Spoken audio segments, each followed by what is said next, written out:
Hello, my name is Bruce Petherick and I am proudly autistic. I was diagnosed about 5 years ago and since then have been involved in a lot of autism advocacy. I've worked as a musician for over 40 years all over the world, but now I see my autism advocacy as my day job. Today, I would like to talk to you about dealing with authority figures. Before I start, I am recording this on the day of Truth and Reconciliation, and in that spirit, I would like to give a land acknowledgement.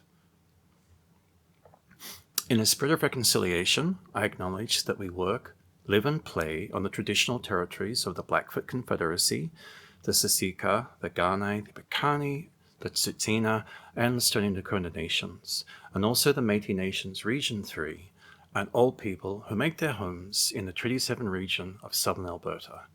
We are all treaty people. Who are authority figures?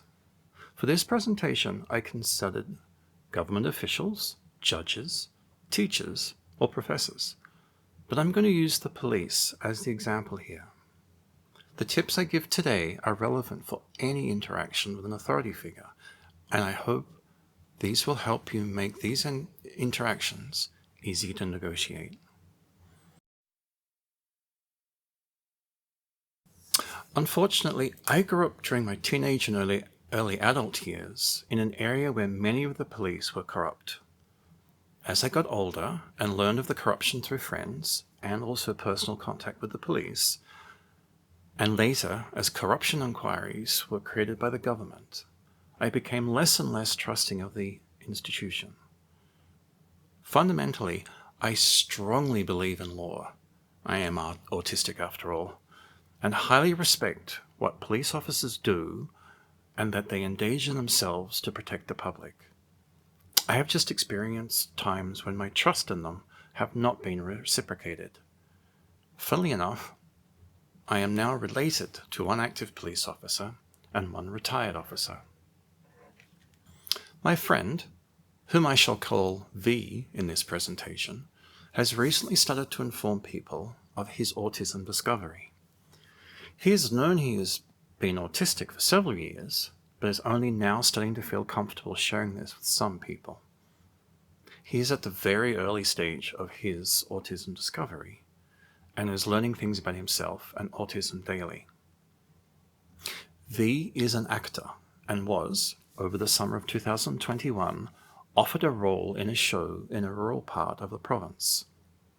He didn't know very much about the contract, but other performers at his school had told him they had done the show over the previous few years, and it was a good way to save money for his upcoming year. I had originally offered to drive him, as I needed a break from being cooped up at home, but he ended up going with another actor who was also performing in the show. Within the first few days of the rehearsal period, V was verbally abused by the producer of the show because of his body type, but more importantly for this presentation, because of his autism.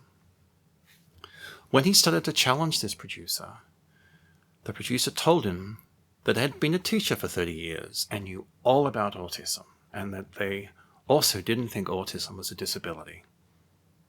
On a side note, V and I had just taken part in a musical writing sprint, and we had to deal with a writer from another team that informed us that she was a psychologist and knew everything about autism and didn't need our input, even though there was an autistic character in her show. V posted a message on social media about what he had experienced, and I reached out to him to tell him that I would go and pick him up the next day. The next day, I drove for 8 hours and helped him pack up his belongings and loaded into my car. We then drove to the next town where he had booked us rooms in a hotel so that we could have a safe return journey. We agreed that we both take a few hours to recover in our respective hotel rooms, and then we would go for some dinner. We went to a bar grill and enjoyed a meal with no alcohol. As we left the grill to return to my car, I noticed an RCMP car across the street from us. V needed some pain medication, and we had been told that the only thing open in the town at this time was a gas station. As we were trying to find the gas station, the RCMP car drove behind us and started to flash their lights.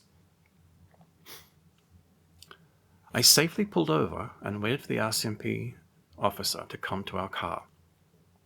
He asked me whose car this was, and I knew straight away that he had checked my license plate, etc. This had made me feel at ease, as I can answer this question easily. The car is under my wife's name.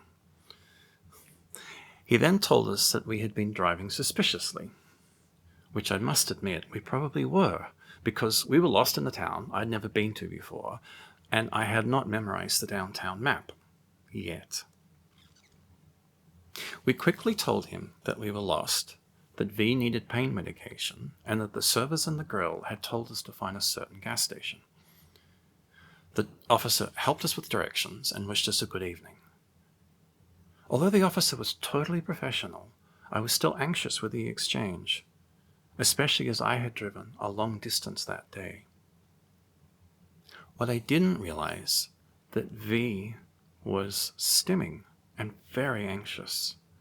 He told me that he had previous encounters with the police, and they had not been pleasant. And when they're close, his anxiety was heightened. I understood that, although I had previously internally rehearsed interactions with the police, V had not, and that his anxiety and stimming could have caused a serious problem with the police officer who had thought we were acting suspiciously.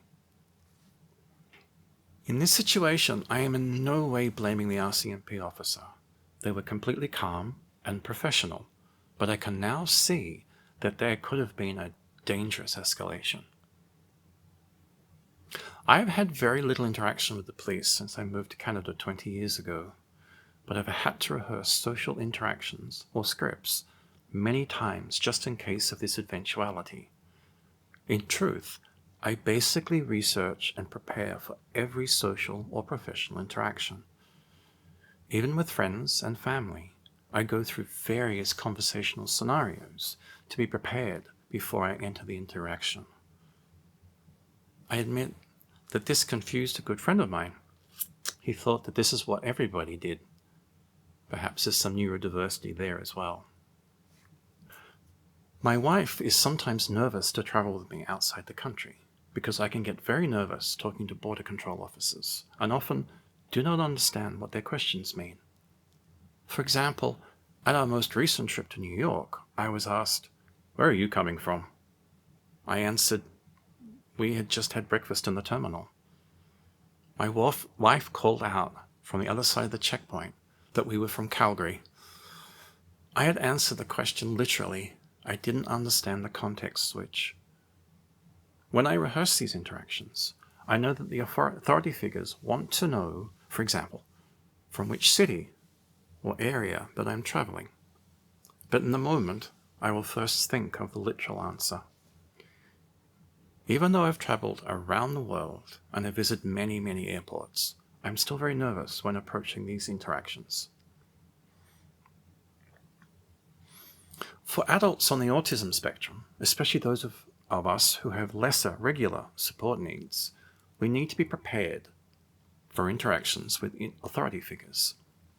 We need to be prepared, and we need to gently teach those in authority how to deal with us. As an example of some ideas to consider, I will use the example of my recent interaction with the RCMP. Always keep in mind that the police are doing their job and mean you no harm. This is always a basic start to any interaction with any authority figure. I want to acknowledge here that I am raising some intersectionality problems. I completely acknowledge that there are many communities that have had historically bad relations with the police and other authority figures. I'm referring to members of the BIPOC community and the LGBTQ+ community specifically, and the people affected by the negative impact of neoliberalism. I humbly acknowledge that there have been historical problems between the police force and these groups, and that will continue to be a problem. And I'm certainly not defending the police totally here at all. I don't have a solution for this major social problem other than to suggest open and honest dialogue and empathy from all sides.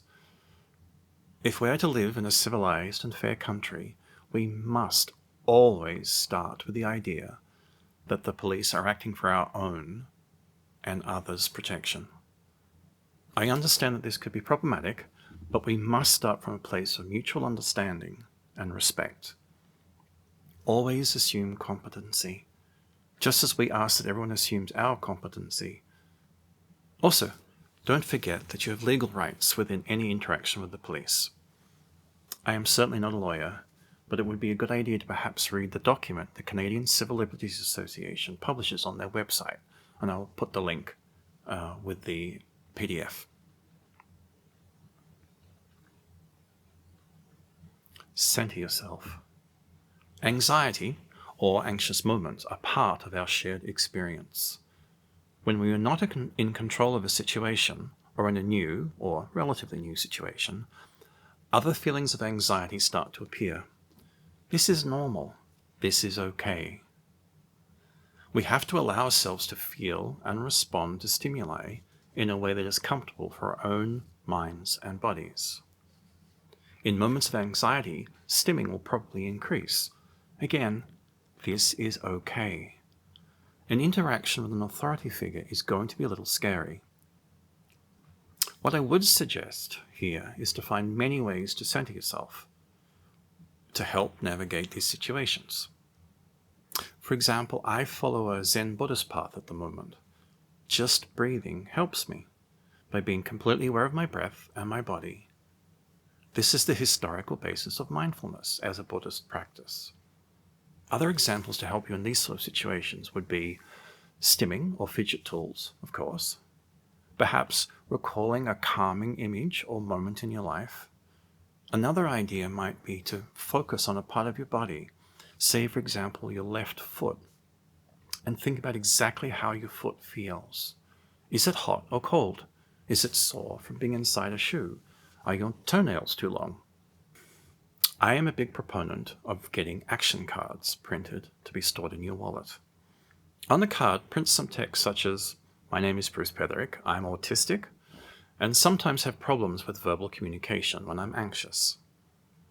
Use whatever text would work for you. I would calmly give this to the officer, perhaps after first responding to their first question, for example, showing my driver's license, along with the card. Again, I understand that some people don't feel comfortable with sharing their neurological differences with others. I wish we lived in a world where everyone could be comfortable with sharing this sort of information. And I'm striving to make this world a place where neurodiversity is completely accepted by everyone. Until then, consider this idea and make your own mind up. We all have shutdowns during anxious times. For me, the most outwardly apparent behavior change is that sometimes I lose my verbal ability. To help me through these times, I have a wonderful app on my phone's front page. I always have my phone with me. The idea is to start the app and then hand it to the person with whom you're interacting. The app tells them that you're having problems with verbal communication, but you can communicate via the app, which works similar to texting. Practice using this app or something similar with someone you trust in a safe space before using it in public. I use an app called Emergency Chat that was developed by an autistic software engineer. Here is a picture of the opening screen. This app is available for iPhone and Android users. There are of course other apps available. This is just the one that I use. Rehearse Interactions. The most common interaction with the police would be the traffic stop.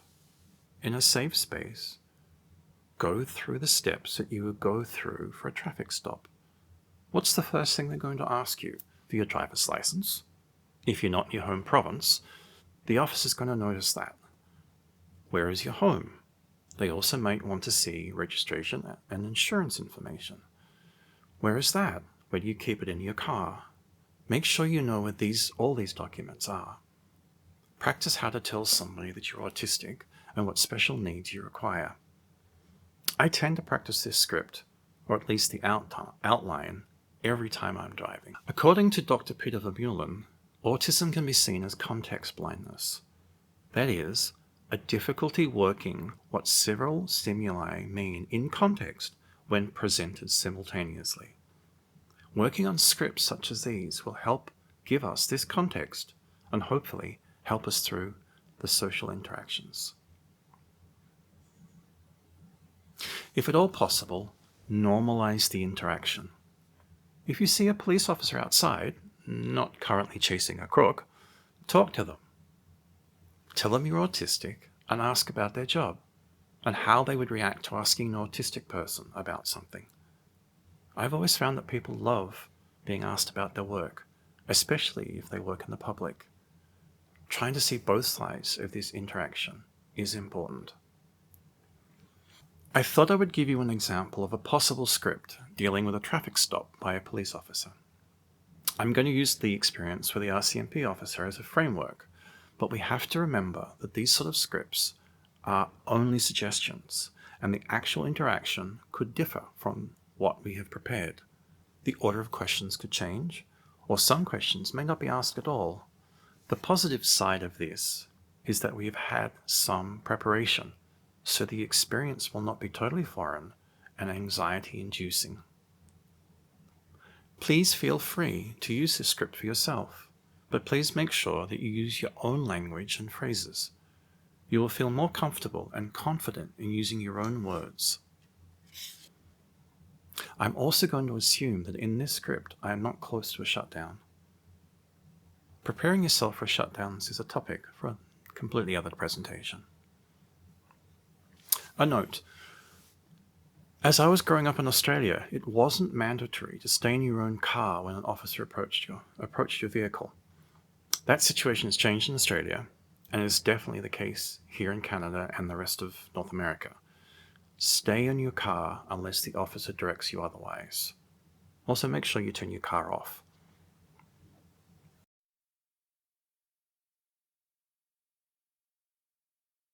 This will almost always be the first question. Make sure you know where your papers are. In some provinces, an insurance record is also needed. An officer will look up your license plate before approaching the car, so they already know the answer to these questions. They're making sure that you know the answer. They will also be checking your car to make sure it is mechanically fit. They will be looking out for broken lights, smashed side mirrors, or any physical defects. And in this situation, our car, is registered under my wife's name. Make sure you know to whom the car is registered. There will always be a question about drinking, and now in Canada also about recreational drug use. Be honest always. An officer can request a further medical test if they suspect you are impaired in any way. Trust the process. Again, be honest. In my case, I was lost, and I can understand why somebody thought I was acting suspiciously. A police officer will most often know much more about their own town, and are usually very happy to help with directions.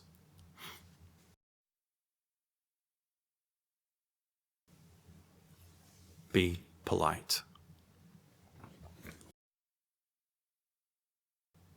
In your script, don't forget to finish with a reminder to recover. These interactions are stressful and drain our spoon levels. Remind yourself that this is okay to feel drained after going through such a conversation, and that you need to center yourself again. Use whatever techniques you need, a short conversation with a trusted friend, a decent stim session, or even a retreat to your favorite safe space. We have an invisible disability, or if you prefer another term, an invisible neurological difference from the average population. We are all striving to be more accepted for this difference, and for our existence to be normalized, but we also have to recognize that we live in a society that is not built to accommodate us all of the time.